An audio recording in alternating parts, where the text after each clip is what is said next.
Welcome to the CEOS Era Conversations powered by the Boss Woman Network. I am your host, Leilani. Today, I am excited to welcome Ms. Jen Johnson. Jen is a U.S. Air Force veteran, former federal contracting officer, entrepreneur, educator, futurist, and founder of Conscious Capital Collective. What makes Jen's perspective unique is her ability to bridge psychology, technology, entrepreneurship, and community building. She believes AI literacy is becoming the new financial literacy and is passionate about ensuring women in historically marginalized communities and have access to the tools and knowledge needed to thrive in the future economy. So, Jen, welcome to the CEOS Era Conversations. And before we talk about AI entrepreneurship and the future of business, I'd love for our audience to get to know the woman behind the work. Who is Jen beyond the title and businesses? So I am a very spiritual woman. I actually moved to Costa Rica early last year, and I did that to really get away from the rat race and the hectic pace of my former career. And I came here really to reset my nervous system and to expose myself to a different way of living. It's a lot slower here down in Costa Rica. It Costa is Rica. just a more intentional, in my opinion, a more intentional way of living because there's not a lot of distraction. It's very quiet. And it did wonders for me. When I came down here, I was stressed out. Wow. And I took 6 months off and I just was able to hear myself really think for the first time and hear that small voice inside of me and in my head, just for the first time speaking to me and really just getting through the noise and getting to the part where I could actually hear what I wanted to do next. It was like a complete reset for me. So out of that stillness, and after that period of having all that rest and just being able to unwind and decompress, C3 was born, from that Mhm. time, when I got down here and I was able to actually finally relax. Understandable. Okay. Well, you said that your self-leadership and putting yourself first um, shaped who you are.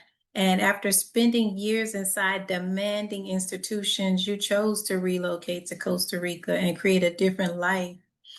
What exactly inspired that decision to just go to Costa Rica?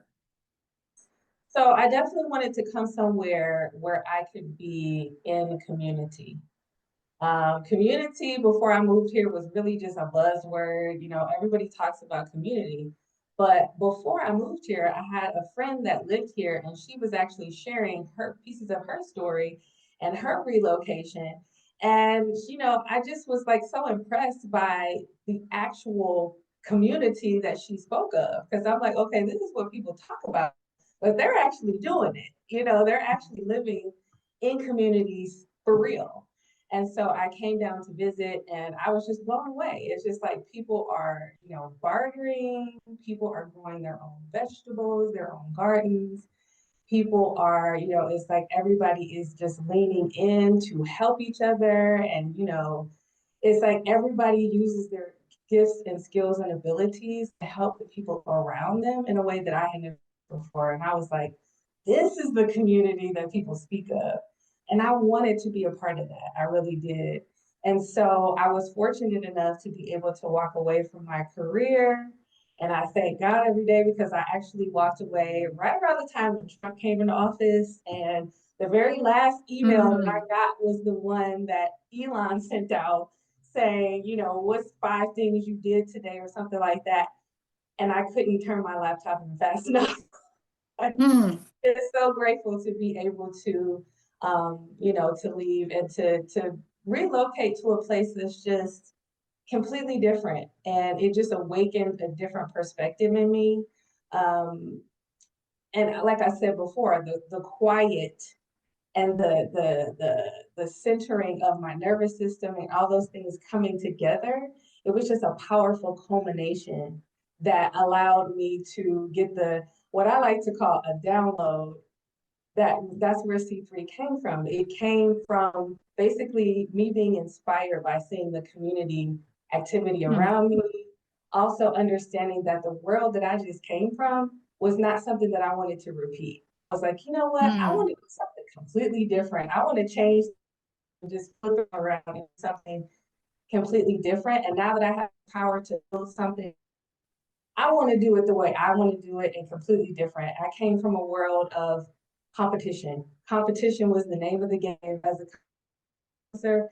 It was all about, pitting companies, competing for contracts, just competition. And I was like, you know what? What is the opposite of competition? What does that look like? And that's what inspired me to build C3 on a mm. bedrock of collaboration versus competition.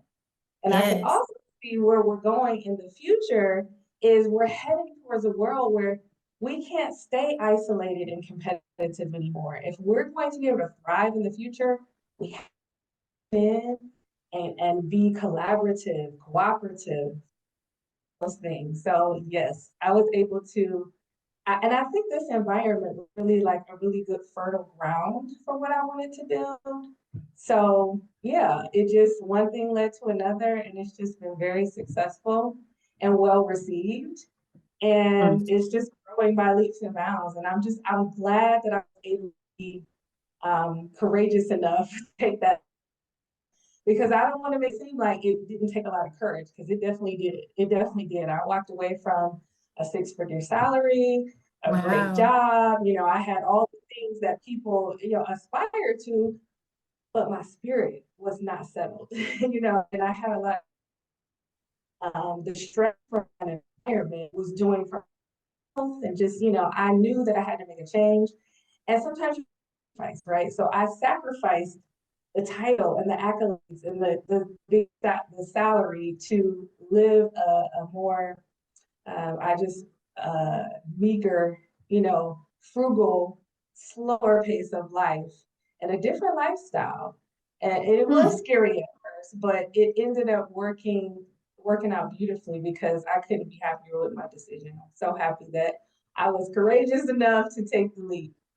I'm so proud of you for doing that. That is very encouraging, inspiring. Because a lot of us are scared to just jump out there and take the leap. Sometimes you just got to have faith and just go for it and just follow what's going on in your spirit and in your heart versus what's going on in your mind, worried about what's going to happen next. Don't even worry about it. Just go.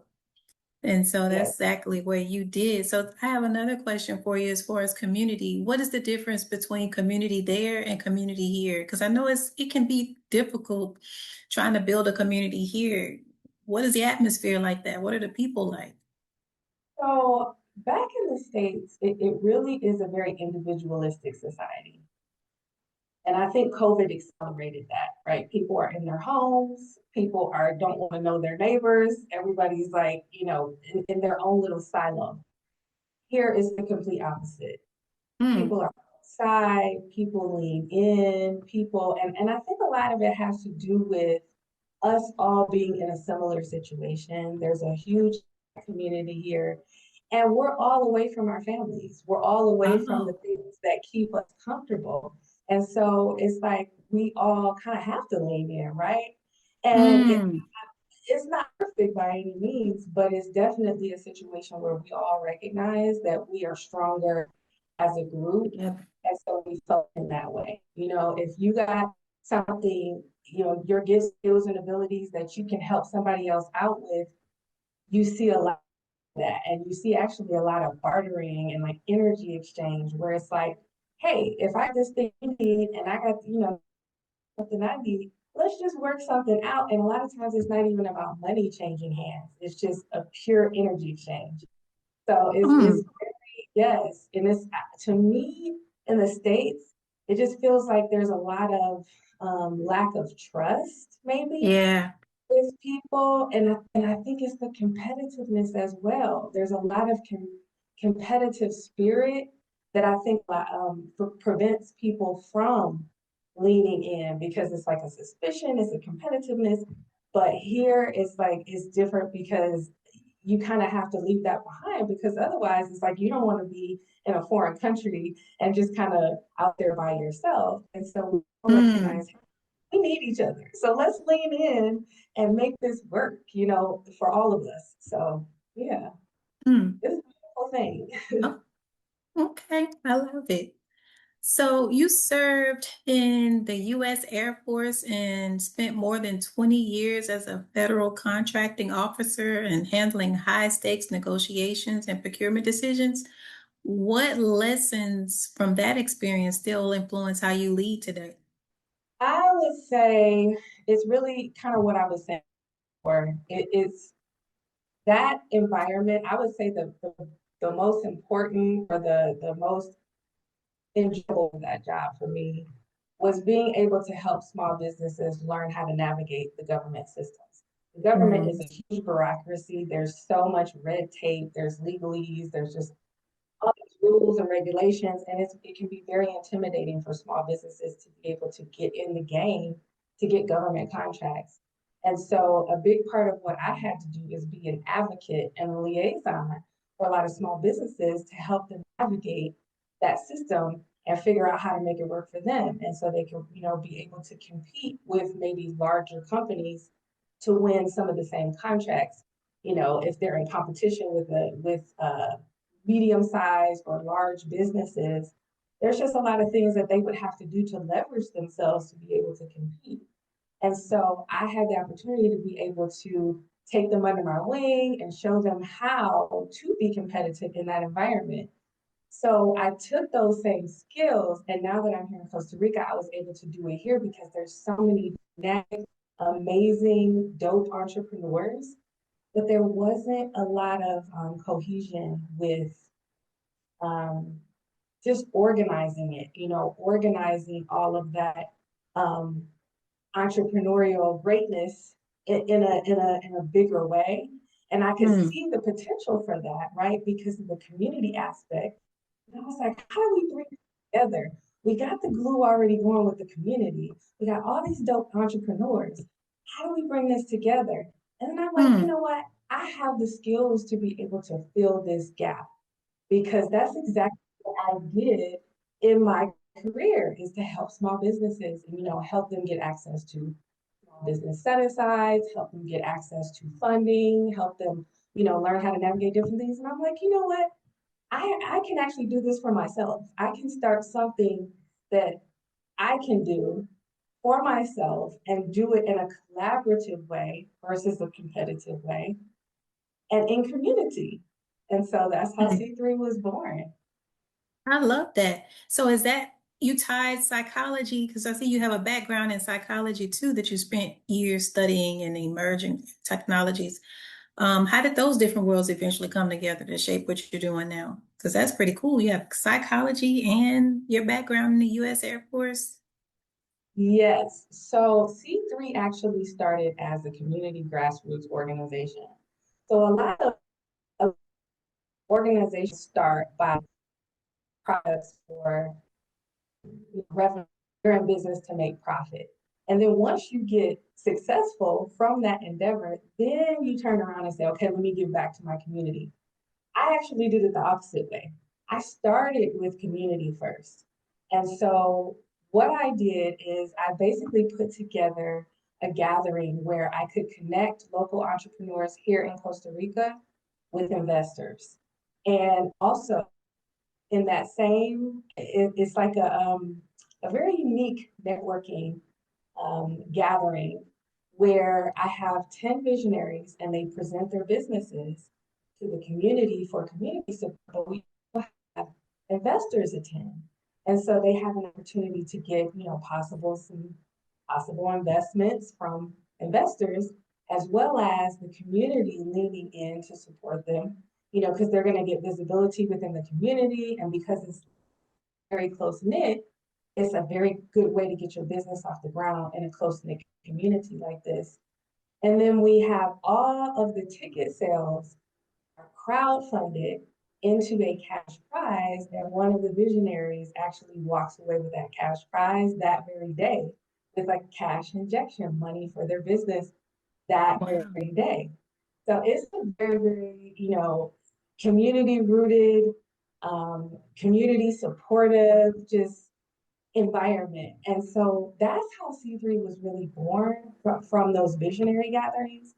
And through all of that work with those entrepreneurs, I started noticing that we have this AI revolution, right, that's coming. And we all need to get educated. We all need that AI literacy. Again, there was a need, and I was like, I can actually fill that need by being able to provide resources to bring the AI literacy and the educational opportunities. But not only that, to because of my psychology background, right, to in a human way. It was very important for me to keep the human at the center of it because a lot of the businesses here in Costa Rica are spiritually rooted. There's a lot of spiritually based entrepreneurs here. There's a lot of spiritually based businesses. And most of the entrepreneurs that I work with, they're like, okay, I know I need to lean into AI, but at the same time, I'm a little bit hesitant because Yeah. there's a lot of things about AI as far as the environmental concerns, there the job erosion, and there are some legitimate complaints and concerns with AI that give people pause, right? So they're like, I know I need to incorporate this into my business, but at the same time, Mhm. I'm not down with harming the environment and all those kinds of things. And so how do you reconcile those two things? So I created it's an AI literacy educational program called Conscious Tech Immersion. And there's a blend between the applied AI education, there's spiritual modalities interwoven in immersion, as well as ethical roundtables, where we discuss all these things that are, causing us concern, like the environment, things, even how it's going to affect our children in the future. It gives us a space where we can talk about things because if we don't lean in, I honestly believe, especially people of color, we cannot afford to not be in this conversation. Right. We can't afford to just say, oh, I'm not down with that. I'm going to opt out because the AI train has already left the station, right? Yes. The genie's not going back in the bottle. It's here to stay. And so we have to lean in and to be a part of those conversations so that we can have representation, so that we can speak the language, right, to be able to engage civically and other things like that. So that's the type of things that we talk about tables. And then we open up with like yoga meditation so that we can center ourselves for the day. And then we have applied education, which is very, very rigorous, down needs, applying the AI to our businesses in real time. And then we close the day with a somatic release exercise. And that helps us to embody what we've learned during the day. So it's a very unique blend of different things coming together to really give a different spin on AI literacy than I think most Ah, people are doing right now. Because I love that. So yeah, you the kind of get their education heads mentally wrapped around the concept and idea of AI. At the same time, you yeah. kind of teaching them a little bit, helping them understand the importance of it, um, and teaching them about funding at the same time. That's pretty cool. That's a pretty unique uh, marketing tactic, our way of teaching people at the same time. I love that. Is it just for Costa Rica people, or are you online as well to help with So, funding and so the visionary gatherings have so far been here in Costa Rica, but they have had such a great response. I've had so many people reaching out to me to say, hey, how can I be a part of this? So yeah. I'm looking into scaling them. I'm originally from Detroit, and so I'm looking into planning one in Detroit. I'm like, Okay. I can go back home and get back to where, the community where I'm from. And Mm-hmm. because I got a lot of people back there, they're like, hey, we want to be a part of this movement too. And so I was like, Yeah. you know what? I got you. So I'm hoping to plan one in Detroit for next year, and it who knows where it may scale from here. But as far as the conscious tech immersions, those are available live on Zoom, so anybody can be a part of those. And I actually have one coming up next month, July Oh, 7th cool. through the yes, it's going to be live on Zoom, and I can share those details. I don't know if you want to drop them in the Yeah. chat. Yes, go ahead. You know, You can share them now if you want to while we're talking. Then we can share it again at the end. yes, you can learn more at conscioustech.live. That's the website. You can learn everything there. I also have an AI powered founder identity tool called True North. It asks you a series of questions and it basically walks you through. Um, it's not psychology or a personality test, but it does walk you through a series of questions to get down to the root of how you execute as a founder, how you make decisions, what's your best learning style, right? And we take all that information and we actually feed that into another tool called the Brand Meridian, and it maps your entire brand DNA, and it comes, basically helps you form your brand voice and helps you formulate your ethical guardrails, and it's almost like you're building a blueprint. And that's what we do on day one of the Conscious Tech Immersion. At the very start of the day is we build that blueprint because that blueprint is what we use throughout the rest of the 3 days to figure out your specific AI stack because everybody's is going to be different. What kind of AI tools you need are going to be different. And so we figure out founder identity, brand DNA, ethical guardrails, right? Which are like your personal values of how you want to use AI, what you don't want to use it for, because everything does not need to be automated, right? So it's a way to be able to keep your values at the forefront, but also, be able to get that AI tool stack that's going to get you measurable results in your business.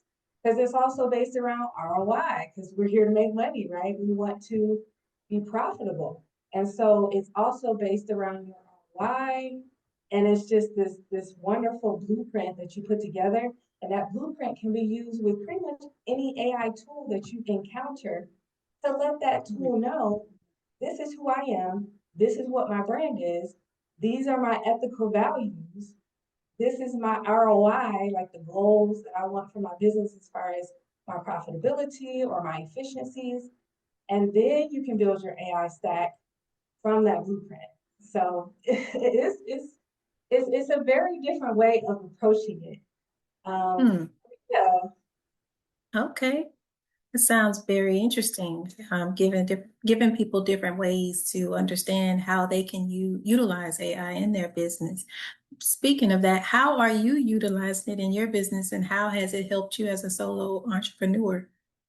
Well, it's helped me leaps and bounds get more efficient, right? It basically has given me wings to extend myself. I feel like the more I integrate AI into my business, it feels like I have the strength of like 5 employees working for Hmm. me without having to hire it, without having, it's like I can extend my own self times 5.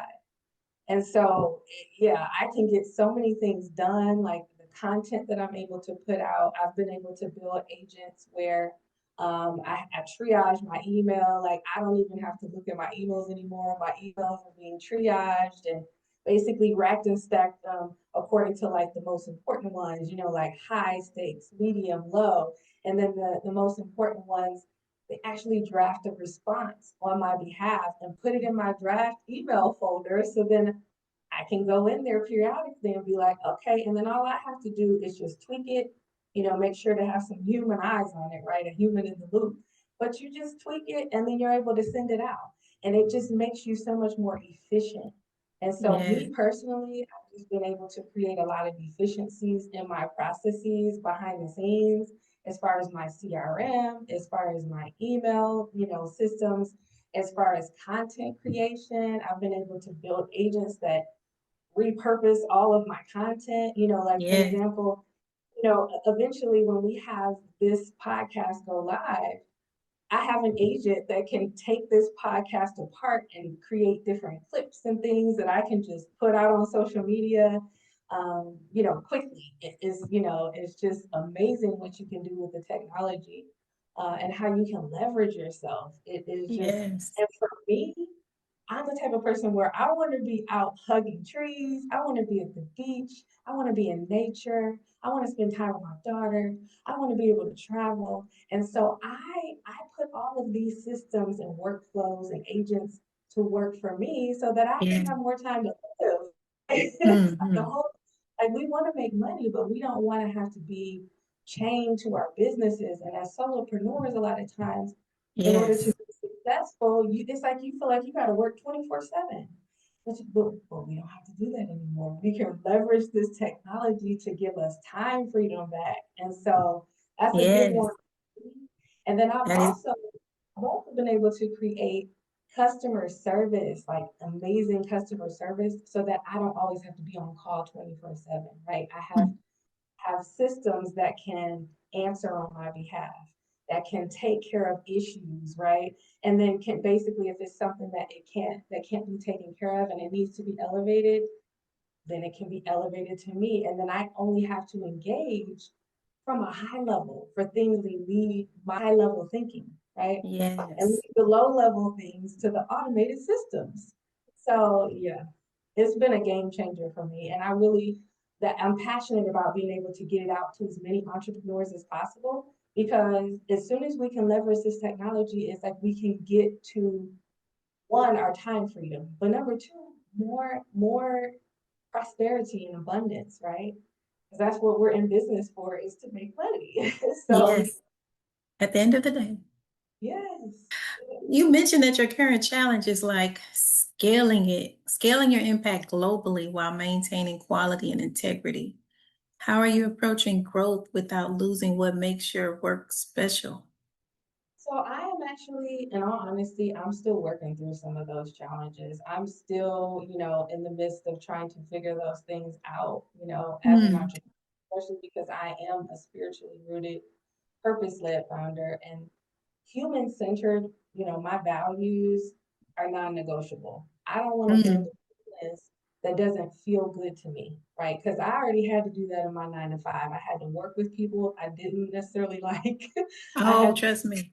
an environment that stressed me out every day. And now that this is in my hands and I have the control, I want to build this in a way where it feels good to me. I can work Yes. with people that I like and that inspire me. I don't have to build this in a way that's going to stress me out. And so I always try to take my time. And that's another thing about how we teach the AI, is that you don't have to be in a race to getting nowhere fast.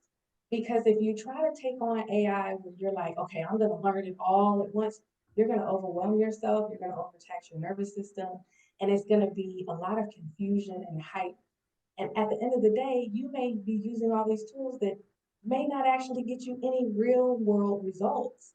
And so you have Hmm. to take time to slow down, figure out who you are, like that founder identity, map that blueprint, figure out where you stand as far as your ethics and all of that, and make sure that you bake that into your AI stack from the very beginning. So it has been challenging as far as scaling, because right now the systems that I have built, I always like to keep a human in the loop. So there are ways to create workflows where you can take yourself completely out of it and allow your AI agent to just run with it. I haven't gotten to quite to that point yet, because I'm still trying to figure out, okay, if I take myself out completely out of the loop, what are the consequences of that, right? Yeah.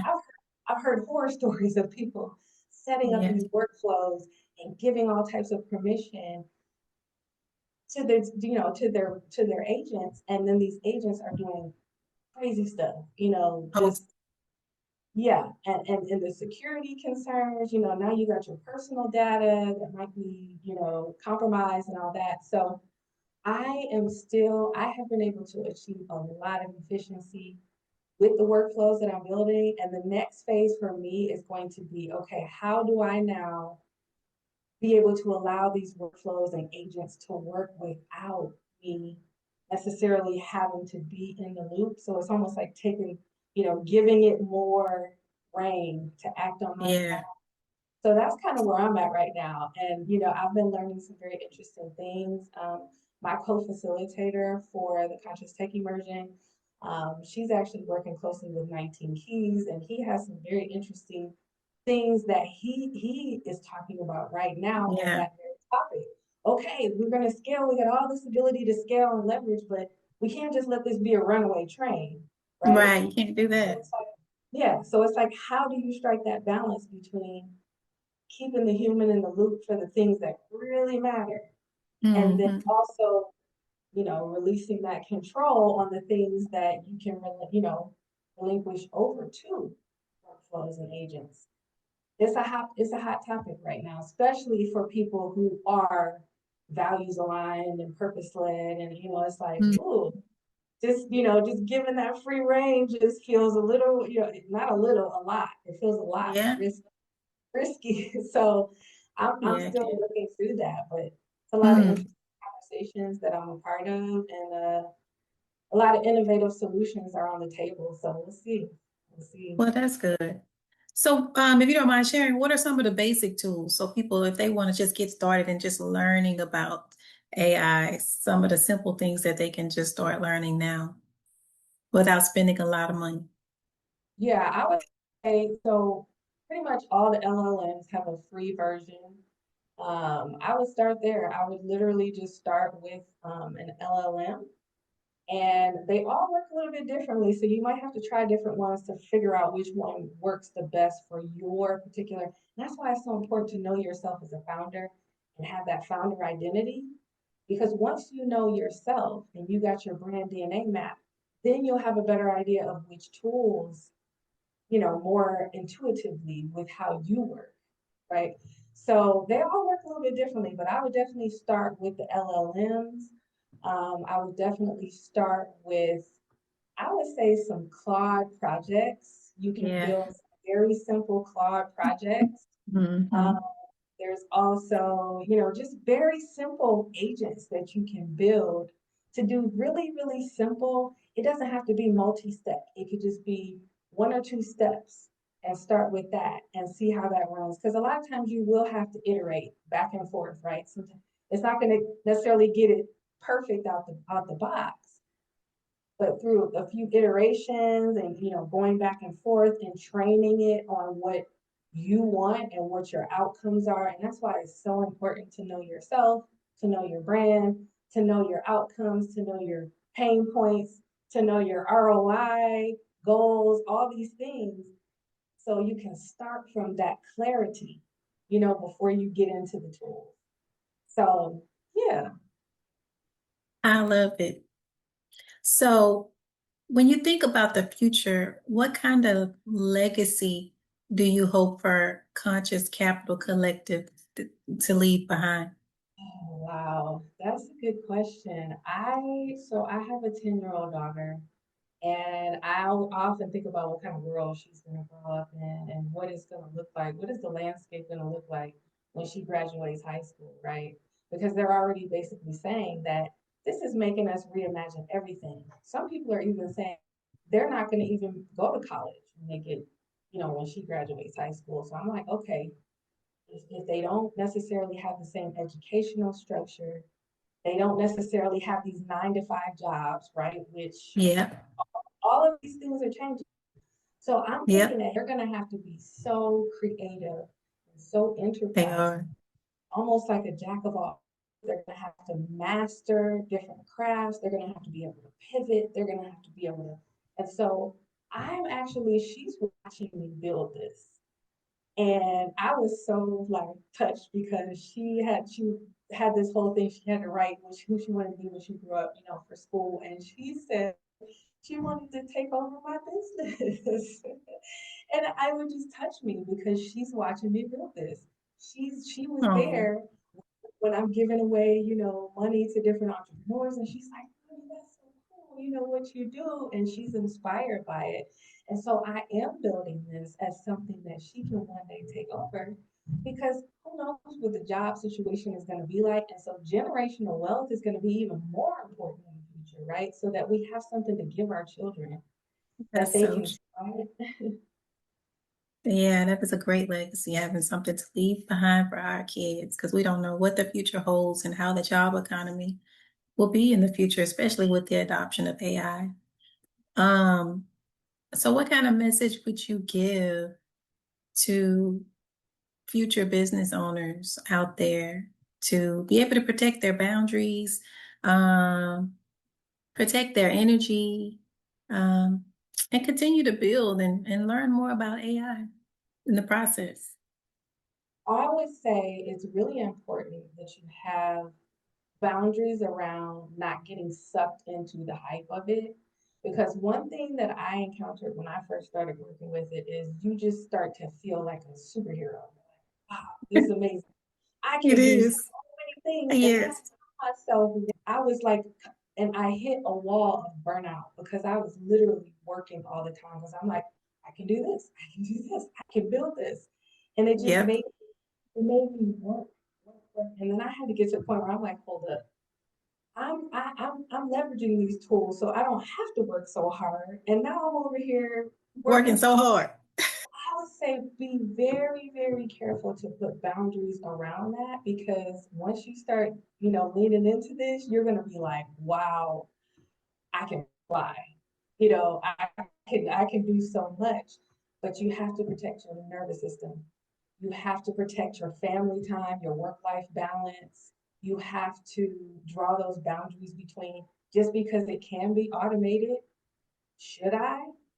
That's a question you gotta ask yourself, because a lot of people are not asking those questions. They're just like, I see an opportunity to make this money and I'm just gonna, run straight, 100 Yeah. miles an hour ahead to get to the money.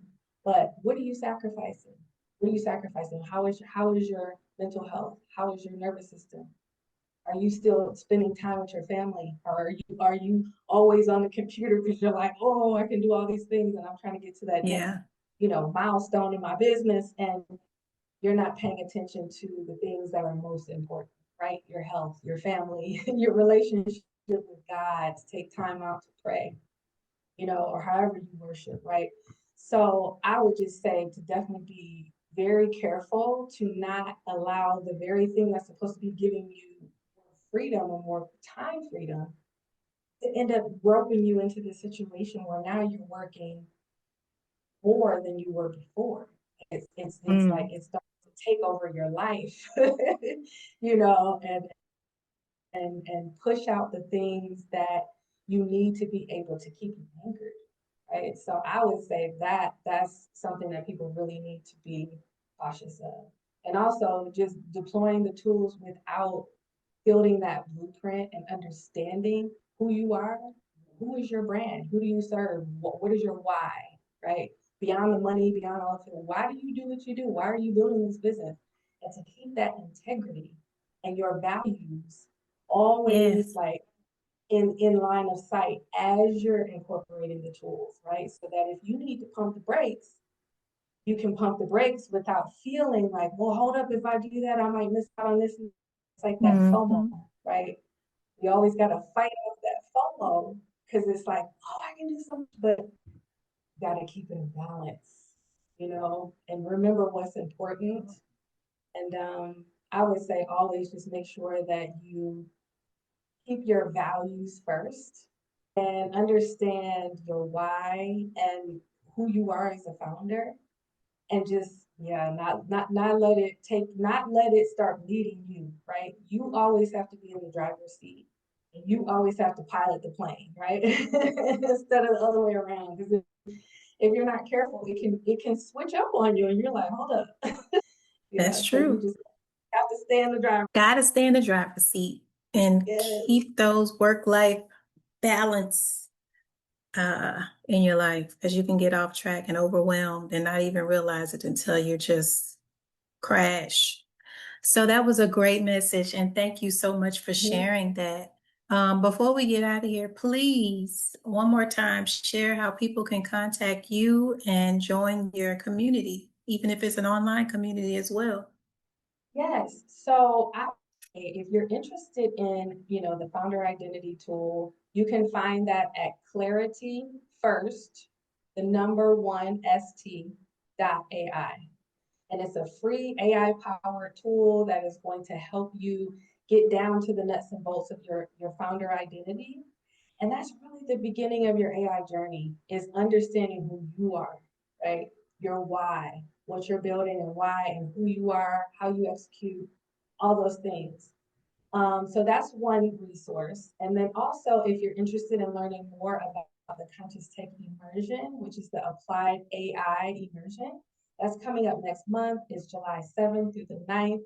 You can find out all the information about that at conscioustech.live. Love it. All right, everybody. Jen, thank you so much for sharing your story, your insights, your vision, and for more of a conscious future. For everyone listening, be sure to connect with Jen and learning more about the Conscious Capital Collective. And if you're a woman leader who is ready to build smarter, lead intentionally, and create success without sacrificing yourself in the process, don't forget to visit www.officialceos.com or bosswomannetwork.com, either one. But until next time, remember, you can embrace innovation without abandoning your values.